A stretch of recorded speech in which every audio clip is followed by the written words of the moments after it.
শুভ সকাল বন্ধুরা, বড়দেরকে প্রণাম এবং ছোট সমবয়সীদেরকে অনেক ভালোবাসা জানিয়ে আজকের ভিডিওটা শুরু করছি। দেখো, আজকেও রান্নাঘর থেকেই শুরু করলাম। এখন বাজে ওই 9:15 মতো। হাজব্যান্ড অফিসে বেরিয়ে গেছে। এবার আমি ভাতটা বসিয়ে দিলাম, আর এদিকে ওই যে বরবটি যেটাকে বলা হয় ওটা একটু সিদ্ধ বসিয়ে দিয়েছি। ভাবলাম অন্য কাজগুলো করার আগে এই কাজটা শুরু করে দিই, কারণ জলটাও ততক্ষণে ফুটে যাবে আর মানে ভাতটাও হয়ে যাবে তাড়াতাড়ি। তো চলো এই কাজগুলো করতে বসিয়ে দিই। আবার আমি ঘরের দিকে চলে এসেছি, বিছানাটাও ঝটপট করে গুছিয়ে নিয়েছি। দেখো বন্ধুরা, পরে সময় পাই না বলে আজকে সকাল সকাল বেড কভার, বালিশের কভার আর কিছু জামা কাপড় ছিল সেগুলোকে কেচে দিয়েছি। কারণ একটু লেট হয়ে গেলে না, এই যে রান্নার তাড়া শুরু হয়ে যায় আর কাচাকাচিগুলো আমার ঠিক করে হয়ে ওঠা হয় না। তো ভাবলাম চলো আজকে তাড়াতাড়ি করে আগে কাচার কাজটা সেরে দিই। তো খুব সকাল সকাল ওইগুলো করে নিয়েছি। নিয়ে এবার এই যে রান্নাটা বসিয়ে দিয়ে, মানে ওদিকে ভাতটাও ফুটে গেছে আর সবজিটাও আমি সিদ্ধ করে রেখেছি। তো যতক্ষণে ওগুলো হচ্ছিল ততক্ষণে আমার এই কাজগুলো হয়ে যাচ্ছিল।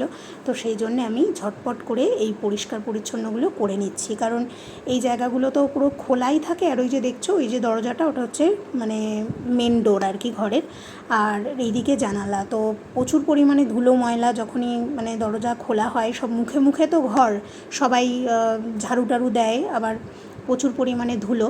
তো সেই জন্যে ভাবলাম চলো এগুলো একদিন পর পর না মুছলে, মানে প্রতিদিন মুছলেই ভালো হয়, কিন্তু আমি তো সময় পাই না, তাই একদিন পর পর হলেও মুছে নেওয়ার চেষ্টা করি। এই দেখো, এই যে দেখছো এদিকে আলো দেখা যাচ্ছে, এটা হচ্ছে একটা জানালা, বড় স্লাইডিং উইন্ডো। তো এটা খোলা থাকে ম্যাক্সিমাম টাইমে। তো এইখান দিয়ে এত হাওয়া আসে, হাওয়ার সাথে তো ধুলো আসেই, বুঝতেই পারছো।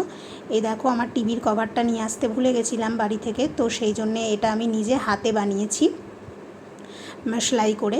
তো একদম মানে ফিটই হয়েছে। তো সেই জন্য খুব ভালো করে মুছে পরিষ্কার করে একদম ঢাকা দিয়ে দিলাম, না হলে না পুরো ধুলোয় বোঝা যায় যে কালোর ওপরে পুরো সাদা আস্তরণ পড়ে গেছে। তো দেখো, ভাতটা আমি একটুখানি বন্ধ করে রেখেছিলাম। ভাত বেশি ফোটাতে হয় না, একটু চাল ধুয়ে যদি একটু বেশিক্ষণ রেখে দেওয়া যায়, মানে ভিজিয়ে, তারপর দেখবে ভাত একটু ফুটে গেলে 5-10 মিনিট একটু ঢাকা দিয়ে রাখলেই ভাতটা তাড়াতাড়ি হয়ে যায়। তো আমি এসে চেক করে নিচ্ছিলাম ভাতটা হয়ে গেছে। আর রাত্রে একটু ভাত বেশি ছিল, সেটা আর ফেলে না দিয়ে সেটাও আমি এই ভাতের মধ্যে দিয়ে দিয়েছি। দিয়ে একবারে আমি এই দেখো ফ্যান গালাতে দিয়ে দিয়েছি। তো এই দেখো সবজিটা সিদ্ধ হয়েই আছে। আর এই যে মাছ বার করেছি ফ্রিজ থেকে আজকে, তো মাছের একটু তেলও ছিল। তেলটা তো আমরা খুবই ভালোবাসি, মেয়ে বেশি ভালোবাসে। আর এই যে মাছে লবণ হলুদ মাখিয়ে একদম রেডি করে নিয়েছি। মানে সকাল থেকে বন্ধুরা একটুও বসে যে টাইম নষ্ট করব এরকম কোনো সময় নেই। সকালে হাজব্যান্ডের একরকম হয়ে যায়, যেহেতু রুটি খায়, তো রুটির সাথে রুটির সবজি আলাদা করতেই হয়, না হলে হয় না। তো ওরটা সম্পূর্ণ আলাদা থাকে, আর যেটুকু থাকে সেটুকু হয়তো আমাদের সকালে খেতে লেগে যায়।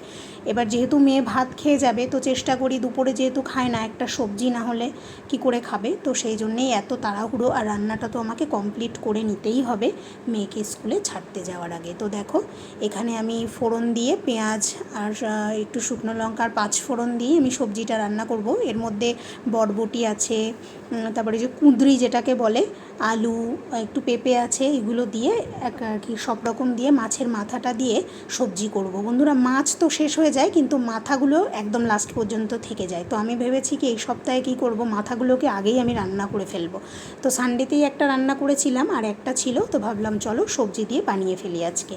তো সেই জন্যেই এই সবজিটা বানাচ্ছি। বিশেষ কিছুই মশলাপাতি এর মধ্যে দেবো না, খুব হালকাভাবেই রান্না করব। আর এখন তো সবজিতে জানো কত পরিমাণে কীটনাশক। তো যেহেতু এই সমস্ত সবজিগুলোর খোসাগুলো ছাড়ানো যায় না, যেমন এই বরবটিটা, তো সেই জন্য একটু গরম জলে আমি ওই 5 মিনিট মতোই বলতে পারো, একটু গরম জলে যেই ফুটে উঠেছে তারপরেই আমি ওটাকে বন্ধ করে দিয়েছি। মানে একদম যে গলিয়ে ফেলতে হবে এরকম ব্যাপারটা নয়, শুধুমাত্র এই আর কি কীটনাশক যেসব ব্যবহার করে সেটা যাতে ডাইরেক্ট পেটে না যায় তার জন্যে এটা করেছি।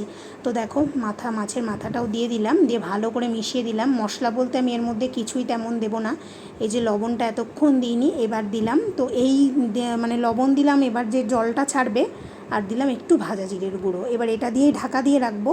এটা দিয়ে এইভাবেই আস্তে আস্তে সবজিটা আমার রেডি হয়ে যাবে। তো বন্ধুরা, আমি তোমাদেরকে বলেছি যে মে মাসে আমি গরমের ছুটিতে বাড়িতে যাব। তো গরমের ছুটি আর কালী পুজো এই দুটোর সময়ই আমরা বাড়িতে যেতে পারি। তো গরমের ছুটিতে অন্যবার কি হয়, আমি মেয়েকে নিয়ে আগে চলে যাই, যেহেতু এখানে খুবই গরম। তো 1 মাস ছুটি থাকে, কিন্তু এবার আর সেটা করছি না, এবার একসাথেই যাব। কারণ যেহেতু মেয়ের এবার ক্লাস 9 হলো, আর বুঝতেই পারছো পড়াশোনারও একটা প্রেশার থাকে। 1 মাস যদি ওখানে গিয়ে থেকে যাই তাহলে খুবই অসুবিধা হয়ে যাবে। তো সেই জন্যে এবার সবাই একসাথেই যাব। তো আমার তো দুটো সংসার, এখানে একটা সংসার আর একটা সাজানো সংসার আমার কলকাতায় আছে।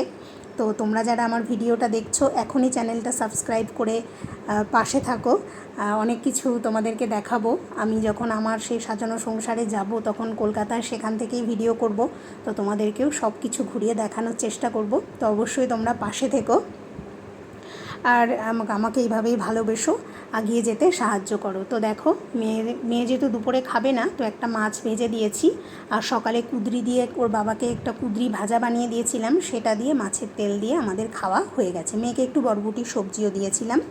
দেখো, তারপর এই যে পরে আর একটা মাছের ঝোল যেটা বানাবো, সেটার জন্য একটু ঝিঙে আর একটু ওই যে রাঙা আলু যেটাকে বলে, মানে মিষ্টি আলু যেটা, ওটা দিয়ে, আলু দিয়ে আর ঝিঙে দিয়ে আদা জিরে দিয়ে মাছের ঝোলটা বানাবো। যেহেতু বন্ধুরা এখানে প্রচণ্ড গরম, মানে বিশেষ কিছু বেশি যদি পেঁয়াজ মানে পেঁয়াজ তো ঠিক আছে, গরমে পেঁয়াজ খাওয়া খুবই ভালো, মানে রসুন দিয়ে বেশি গরম করে যদি খাই না তাহলে কিন্তু পেটের সমস্যা হয়ে যায়। মানে এর আগে অনেকবার আমাদের হয়েছে এটা নিয়ে। 3 বছর আমি আহমেদাবাদে আছি, গুজরাটে, মানে এত পরিমাণে গরম, যারা জানো তারা বুঝতে পারবে। তো সেই জন্যে চেষ্টা করি এই যতদিন না বর্ষাটা আসছে একটু নর্মালভাবে খাওয়ার জন্য। তো সেরকমই একটু প্লেন করে মাছের ঝোলটা বানাবো, তাই সবজিটা ফটাফট কেটে নিয়েছিলাম। তারপরে আর ভিডিওটা বানাইনি। তো দেখো, একদম রেডি হয়ে গেছি, রান্নাবান্না কমপ্লিট করে মেয়েকে স্কুলে দিতে যাব। মেয়েকে আজকে কুঁদরি ভাজার সাথে রুটি দিয়ে দিয়েছি। আর এই যে সব প্যাক করে নিয়ে এবার ঝটপট বেরিয়ে যাব। তো তোমরা সকলেই চ্যানেলটা সাবস্ক্রাইব করে নিও বন্ধুরা, যাদের কাছে আমার ভিডিওটা যাচ্ছে, নিয়ে তোমরা পাশে থাকো, অনেক ইন্টারেস্টিং ভিডিও আসবে। তারপর দেখো, মেয়েকে দিয়ে এসে স্নান সেরে এবার খেতে বসবো। ভাবলাম চলো খাবারগুলো তোমাদেরকে একবার দেখিয়ে দিই। ভাত তো আছেই, শুধু আমার মতোই মেয়ে তো খেয়ে গেছে। এই দেখো, বরবটির সবজিটা খেতে কিন্তু খুব ভালো হয়, একদিন করে খেয়ে দেখবে।